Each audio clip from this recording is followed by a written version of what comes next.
So we will go back to the dashboard. We will go through a couple more things and then we will be done.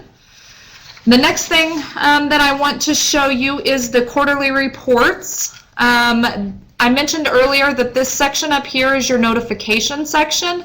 This is anything that is important for you to know about. If we ever do iGMS updates, which we do regularly, I say we used to do them kind of monthly. We don't typically, we haven't really done them monthly lately, just because we haven't had that many to do.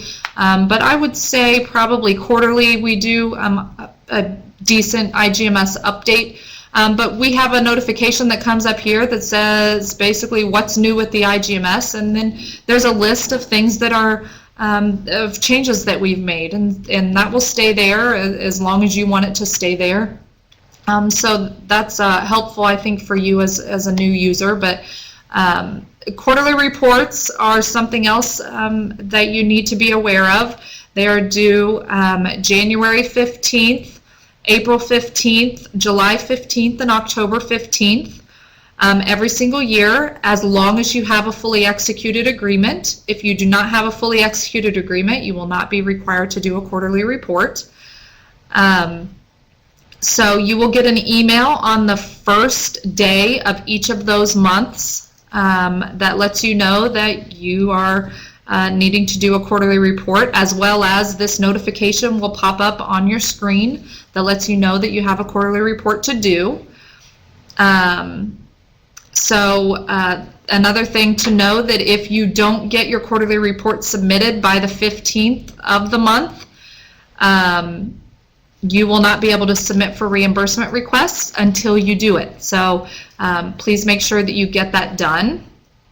Also, your financial officer, whether it be your county auditor or your school treasurer or your city treasurer or whomever it may be, whoever your financial officer is for your agency, and maybe your chief financial officer for your agency, whoever that person is, they will have an iGMS account. They'll be set up with an iGMS account, and they will be asked to log into the system and validate your quarterly report as well.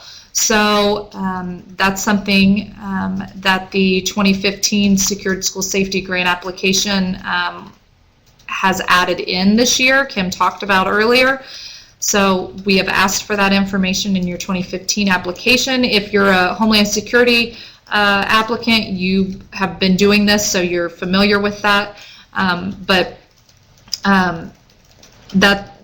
That's information that we need from you, so please make sure you get that to us. All that your financial officer needs to do is log into the system. Their login screen is very, very basic. I think all they have is one little thing that says quarterly reports and a validate button, and that's really all that they see on their login. So it's very easy for them to log in and validate those reports. But all you need to do when you get your quarterly report notification is click here on this purple hyperlink, and these quarterly reports are populated from your grant proposals and the performance measures that you set forth in your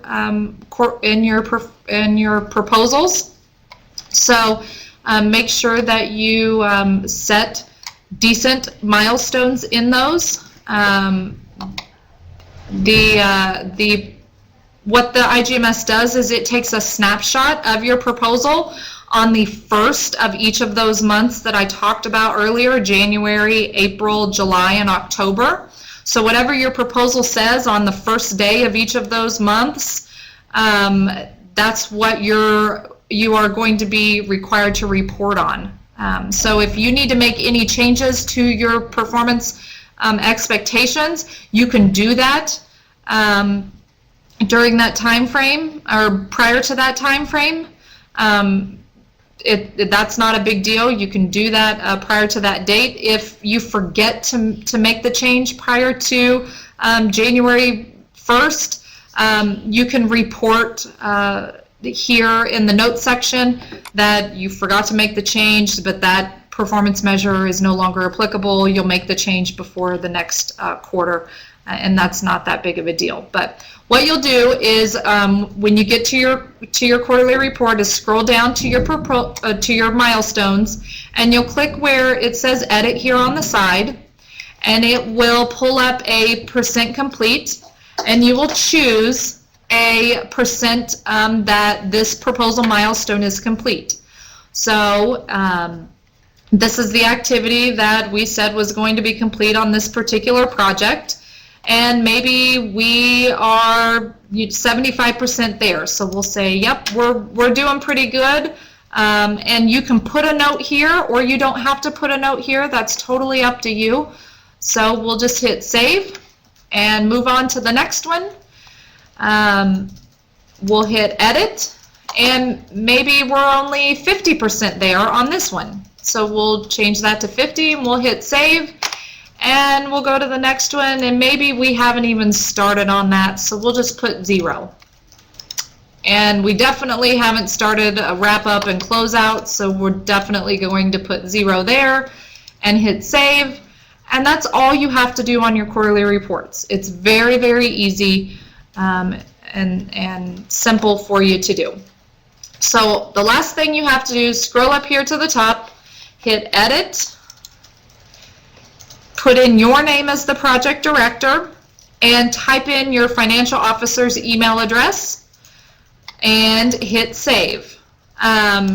If your financial officer is not set up in the iGMS, it will tell you they're an invalid, that's an invalid email.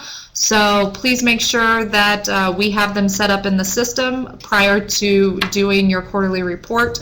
If it gives you an invalid email error, send us an email and tell us that we need to get them set up, and we can do that. So that's how you do quarterly reports. Again, it's very, very easy. If you have any questions, please just let us know. The next thing I want to talk about is for our EMA audience. Our EMA directors, deputy directors, and administrative staff are funded out of our Emergency Management Performance Grant. And the EMPG grant does have certain training and exercise requirements that must be met each and every year. Actually, the training requirements do not have to be met every year, but the exercise requirements do have to be met. So they are required to report on those quarterly as well. And that's what this EMPG compliance link here is. So if you click that link, it pulls up the compliance report. These are the courses, the independent study courses that must be completed. All you have to do is, if you have taken the Independent Series 100 course, you hit yes, and then what you are required to do is upload your certificate that course has been completed, or your FEMA transcript if you don't have that course. So you need to do that for each of these courses. If you have taken the course, 5, 10, 15 years ago, that's fine. FEMA doesn't care about that, but you do need to document that and submit that quarterly to us. The exercises must be done every year. You must participate in at least 3 exercises every year. It doesn't matter what kind of exercise it is. Actually, this webinar is considered an exercise, so you can use that as one of your exercises. So all you would need to do is, yes, you have completed, put in the name, put in the date, and put in your role. So it's as simple as that for you to do. And then submit it when you're done. So that's the EMPG compliance module of the iGMS.